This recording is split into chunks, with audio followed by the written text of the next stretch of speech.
fast einen Putz gehabt, wo ich meinen Rücktritt von der Funktion des Vizekanzlers der Republik Österreich angeboten habe und er diese Entscheidung annehmen konnte. Austria en crisis. Del Ibiza Gate a la canciller Bierlein.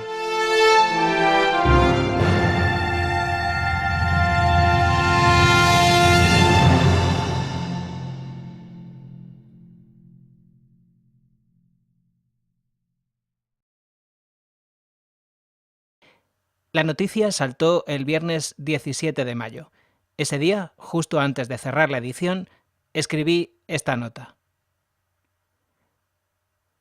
Acaba de saltar a los medios un vídeo del vicecanciller Strache grabado con cámara oculta en el que se le escucha y se le ve hacer proposiciones de financiación ilegal de su partido a una falsa millonaria rusa. En el vídeo están Strache y Gudenus. Mañana, naturalmente, cuando se conozcan más datos de esta auténtica bomba informativa que acaba de estallar en plena campaña electoral para las elecciones europeas, le haremos a los lectores de Viena Directo un relato más pormenorizado de la situación.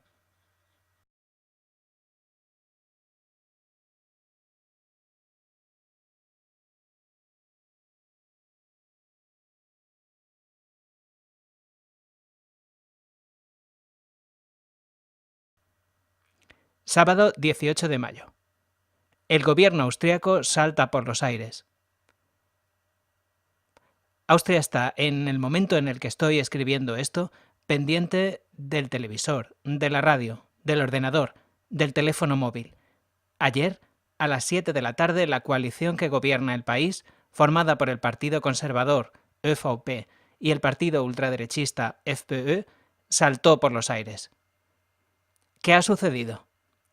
En el verano de 2017, en una lujosa villa en Ibiza, 1.000 euros la noche, Heinz Christian Strache, actual vicecanciller, y Johann Gudenus, entonces vicealcalde de Viena y hoy en día jefe del grupo parlamentario del FPÖ, se encontraron con una mujer que decía ser la sobrina de un oligarca ruso. En el transcurso de una conversación que duró 6 horas y que fue grabada con cámara oculta, Strache, supuestamente con la boca caliente por el alcohol, le prometió a la supuesta millonaria rusa, a cambio de financiación para el FPÖ, contratos públicos de todo género, especialmente en la lucrativa rama de las obras públicas, así como la búsqueda de mecanismos para, por ejemplo, lograr la privatización del agua en Austria para lograr que inversores privados se beneficiaran. Los representantes de la oligarca rusa le dicen a Strache y a Gudenus que parte del dinero que fluiría a las arcas del FPÖ sería ilegal. Strache explica entonces claramente el mecanismo que, según él, muchos millonarios y, por supuesto, muchos rusos han utilizado para financiar el FPÖ, burlando la fiscalización del Tribunal de Cuentas austriaco. Se trataría de donaciones a organizaciones sin ánimo de lucro, vinculadas al partido, que naturalmente luego son transferidas al partido mismo. El vídeo no tiene desperdicio. Se ofrece a la supuesta oligarca rusa tomar el control del Kronenzeitung. Al final el control lo ha tomado René Benko, uno de los hombres más ricos de Austria, cuyo nombre también aparece como supuesto donante del FPÖ, y a partir de ahí construir un sistema a la Orbán, premier húngaro cuyo partido, Fidesz, de corte autoritario, también está siendo financiado desde Moscú, de medios de comunicación al servicio de un nuevo poder, autoritario y antieuropeo, añado yo, de acuerdo con los intereses de Moscú. ¿Cuáles son las implicaciones de lo sucedido? En una palabra, gigantescas.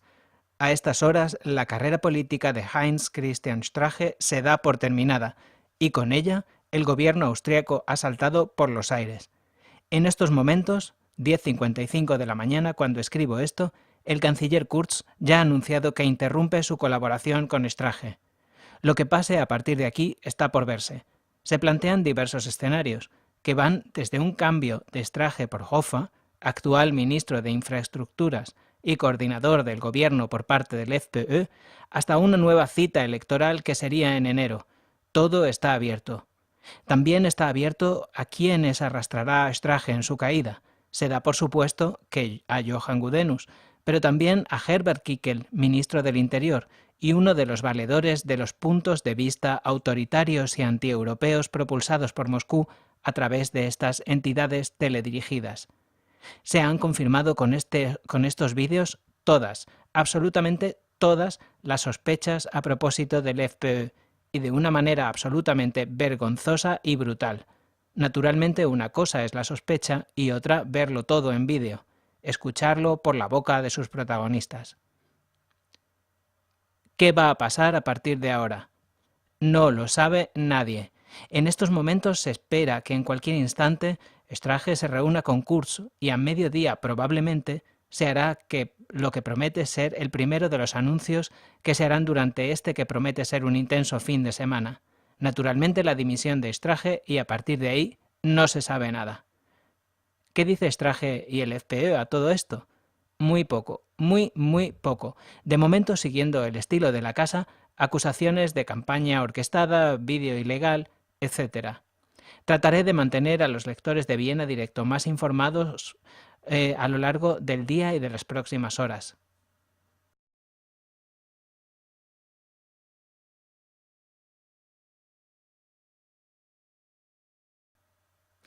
Strache dimite de todos sus cargos. En un discurso muy medido, muy amargo también, tras el cual no se han permitido las preguntas, Heinz Christian Strache ha dimitido de todos sus cargos, en el gobierno austríaco y en el partido FPÖ. Su sucesor en el gobierno será Norbert Hofer, al que los lectores de Viena Directo ya conocen porque fue candidato a la presidencia de Austria. La dimisión de los cargos del partido será efectiva mañana, durante un consejo extraordinario. Strache, durante su discurso, ha comenzado disculpándose por su comportamiento, era esperable, pero político hasta el final, político de raza, con lo malo y con lo bueno que todo eso conlleva, ha hablado con la vista puesta en un regreso en el que nadie cree, menos él mismo, claro. En primer lugar, ha mencionado a su mujer, Filipa, a la que ha dicho haber herido y decepcionado. Después ha pasado a la defensa. Según él, todo el asunto del ya famoso vídeo de Ibiza se ha debido a un complot orquestado desde los servicios secretos. ¿De qué país? Al objeto de derribarle y de terminar con su carrera política. Ha achacado lo que se oye decir en el vídeo al alcohol y al clima de intimidad creado por la supuesta oligarca rusa, la cual ya había tenido una relación de amistad con Johann Gudenus, que le había servido para crear una relación de confianza. Según Strache, la trampa fue tendida en un momento de especial vulnerabilidad para Gudenus, al haberse producido poco antes de la muerte de su padre. Durante la conversación grabada, según Strache, de forma desleal, ha dicho que se comportó como un adolescente y de una manera tonta e irresponsable, pero considera que la ingesta alcohólica y el clima de confianza que hizo que se relajaran sus cautelas explican su comportamiento. Strache dice que va a luchar por todos los medios a su alcance para restaurar su honor y ha dicho no querer ser la causa del término de una coalición que tantas y tantas cosas buenas ha dado a Austria. Detrás de él, muy serios, sus fieles y valedores en el gobierno. El mismo Hofer, la ministra Hartinger Klein, Sanidad, y la ministra de Exteriores, Kneissl, prominente representante de los lazos del FPÖ con la Rusia autoritaria de Putin. El mismo premier ruso estuvo en su boda y su presencia dio muchísimo que hablar. Visiblemente emocionado, el hasta ahora vicecanciller ha tenido que parar varias veces su discurso para contener las lágrimas. En este momento el país entero espera con impaciencia alguna declaración institucional del canciller Kurz, la cual es probable que se produzca en las próximas horas.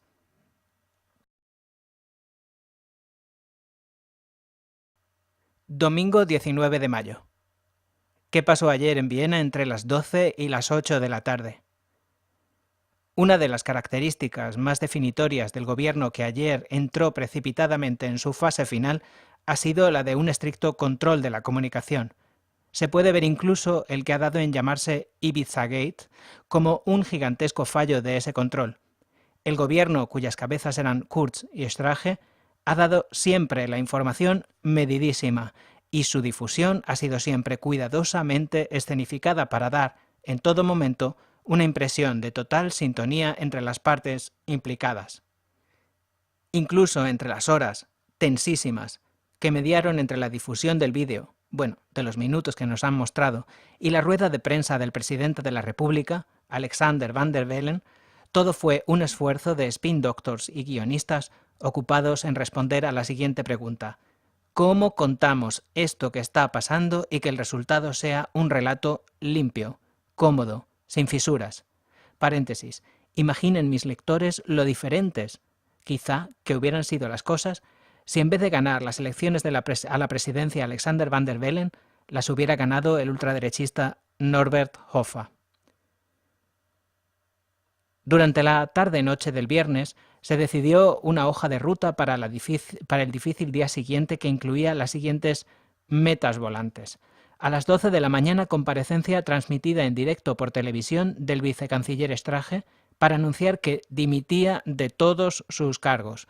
Por ahora, el último momento de gloria de un animal político formidable, que a partir de ahora sufrirá el castigo de verse privado de lo que más le gusta en el mundo: la refriega política, la pelea, la mayor parte de las veces barriobajera, con el adversario. Últimamente el poder y esa adrenalina que garantiza estar en el centro de todas las decisiones. Poco más tarde, por cierto, también dimitía de todos sus cargos Johan Gudenus, el otro implicado en el escándalo, el que pasaba por ser el hijo político, bien amado, en el que Strache depositaba todas sus complacencias. Naturalmente debió pactarse darle a Strache un último momento de humanidad, las referencias a su mujer, Filipa, y dar un espacio de 2 horas para que la noticia corriera por los medios nacionales e internacionales y el país, poco a poco, fuera digiriendo la noticia. Pero tampoco mucho. Se decidió que a las 2 de la tarde comparecería Sebastian Kurz, mismo escenario, prácticamente idéntica sensación de irrealidad, para anunciar lo que tuviera que anunciar, y lo que tuviera que anunciar solo estuvo claro en el último momento. Ya el viernes por la tarde, personas próximas a Sebastian Kurz transmitieron a los medios, otra vez el control de la información, que el canciller sabía perfectamente lo que tenía que hacer. Naturalmente era una manera de ganar tiempo, porque había varias posibilidades abiertas, ninguna de las cuales, por supuesto, incluía ya a Strache. Probablemente los asesores de Sebastian Kurz, aquellas personas, ya pensaban que la posibilidad más favorable era convocar nuevas elecciones para que Kurz pudiera gobernar solo. Sin embargo, la rama ultraderechista del gobierno no estaba dispuesta a ceder tan fácilmente y planteó una partida de póker que se estuvo jugando, a vida o muerte, entre bastidores hasta la última hora de la tarde de ayer.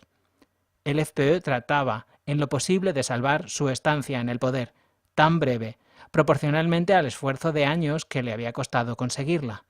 El partido ofreció sustituir a Strache por Hofer como vicecanciller y continuar su colaboración con el FP.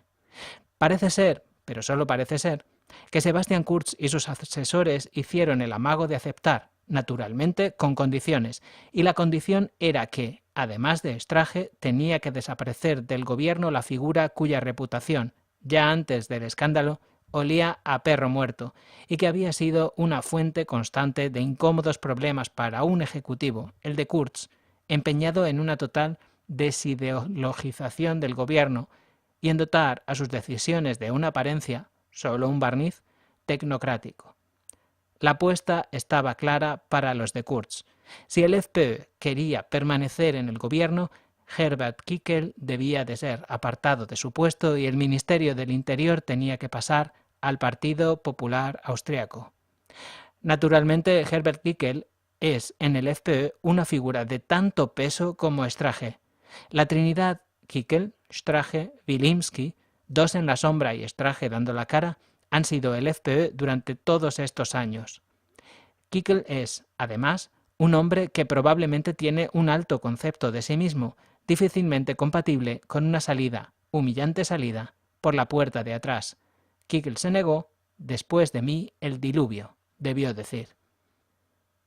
Probablemente, perro viejo como es, ducho en la gramática parda de la política de moqueta y puñalada, Kickl ya sabía que su sacrificio no hubiera valido absolutamente para nada. Sin embargo, la tensa negociación se prolongó durante varias horas. La comparecencia de Kurz se fue posponiendo, mientras todo el país se preguntaba ¿qué va a decir? Y en la Wallhausplatz, sede de la presidencia y sede de la Cancillería, se iba agolpando el personal para pedir nuevas elecciones. Por fin, a las 19:45, Kurz compareció y anunció elecciones anticipadas. Es decir, las anunció después de darle el pistoletazo de salida a una campaña electoral que es probable que no empiece en serio hasta agosto o septiembre. Después de repasar los logros de su gobierno, empezó a poner distancia entre el FPÖ y él, diciendo que, por la sagrada causa de la gobernabilidad, había tenido literalmente que tragar muchas cosas. Muchos supuestos casos aislados. En Viena Directo los hemos visto todos, desde el caso de las canciones nazis de Landauer hasta la famosa poesía de las ratas. Pero que se le habían hinchado las narices y que ya valía. Terminó anunciando que ya había hablado del tema con el presidente de la República y que ambos habían acordado convocar elecciones en la primera fecha viable. Tras escasos 10 minutos, medidísimos 10 minutos, de toma de postura, Kurz hizo mutis y poco más tarde, y ya era muy tarde para un sábado por la tarde, Alexander Van der Bellen, teniendo como fondo el famoso entelado rojo del Hofburg, paternal, pero muy serio, lanzó un mensaje de condena al famoso vídeo y a lo que representa y utilizó la palabra vergüenza y el verbo avergonzarse, y llamó a restaurar la confianza de los ciudadanos en los políticos. La carrera por el futuro empezó ayer y Viena Directo estará aquí para contártela, como siempre.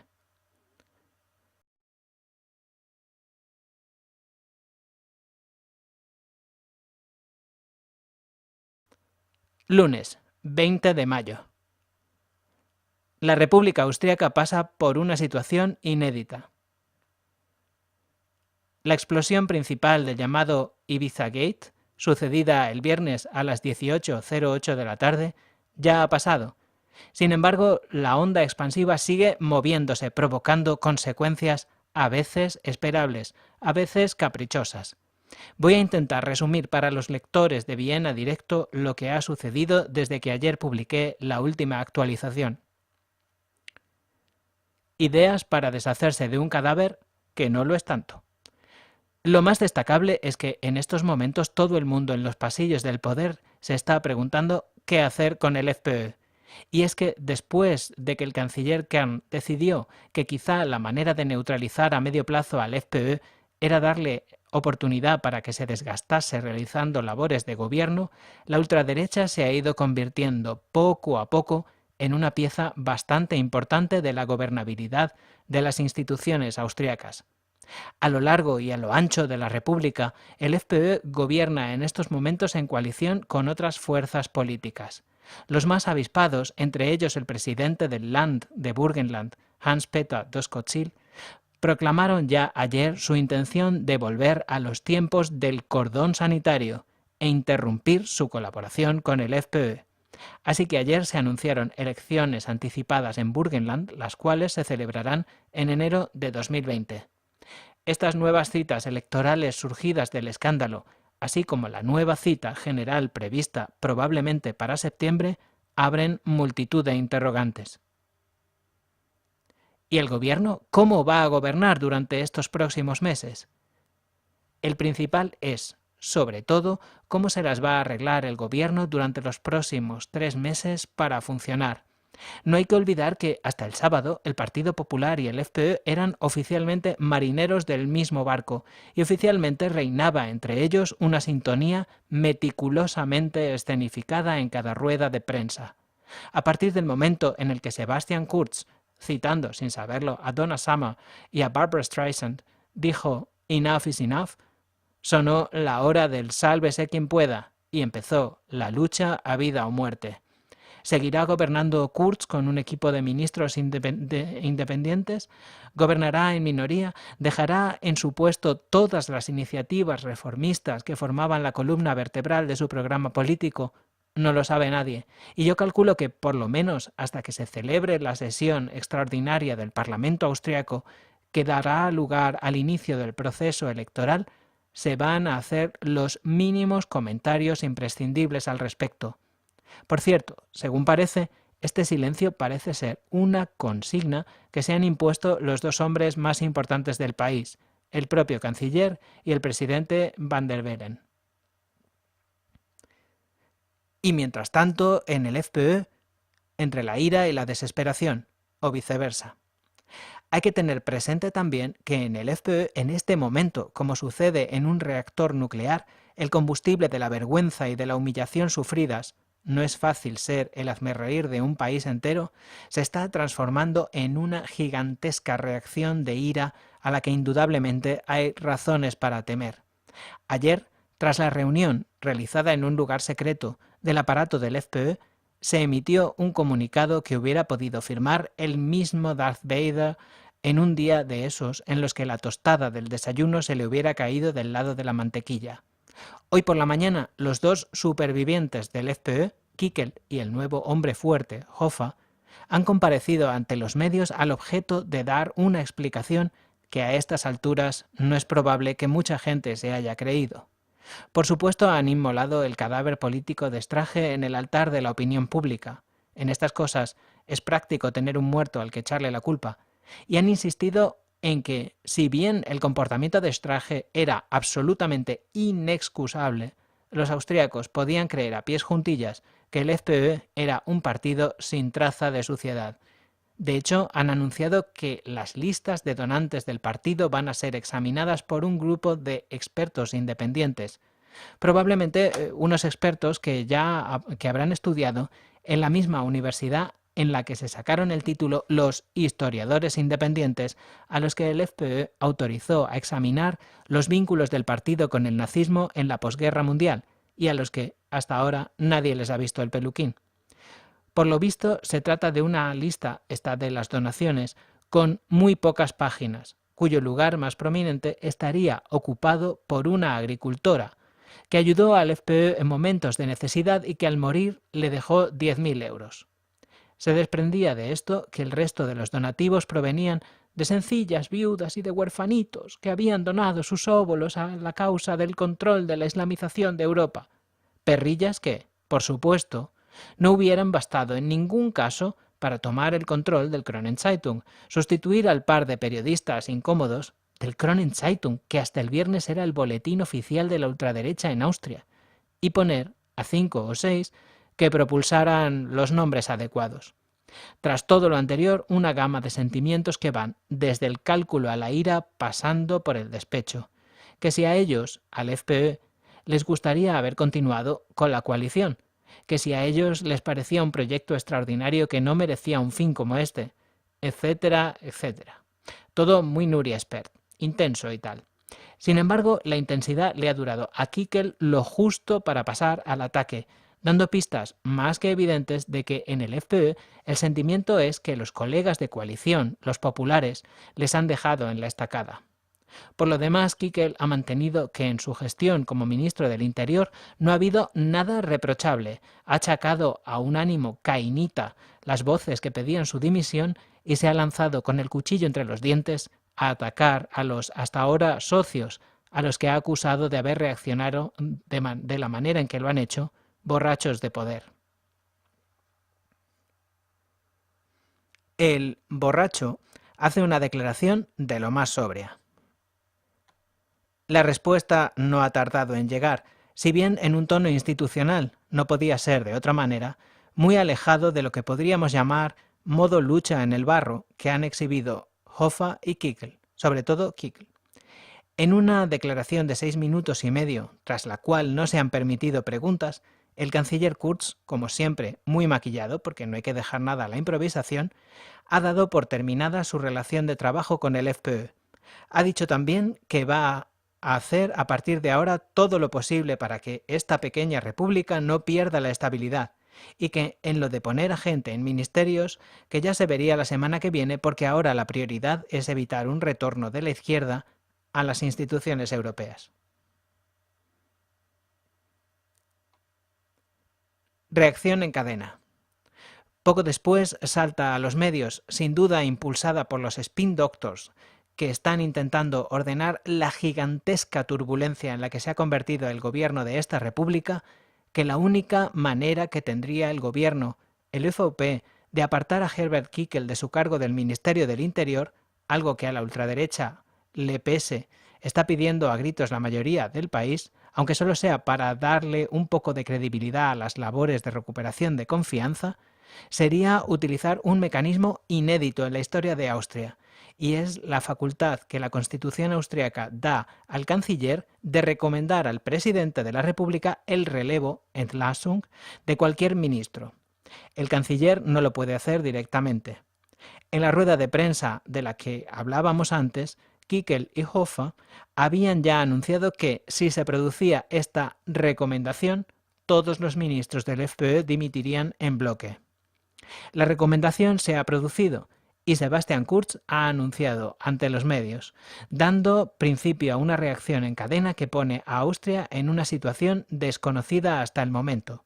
A partir de este momento, con el gobierno Kurz sumamente debilitado, en minoría, podría suceder que la oposición, para evitar que Kurz concurriese a las próximas elecciones de septiembre como canciller, le sometiera a una cuestión de confianza que, de prosperar, podría incluso obligar al presidente de la República a relevarle y a poner en su lugar a un independiente o un experto que conduzca a la República hasta las elecciones.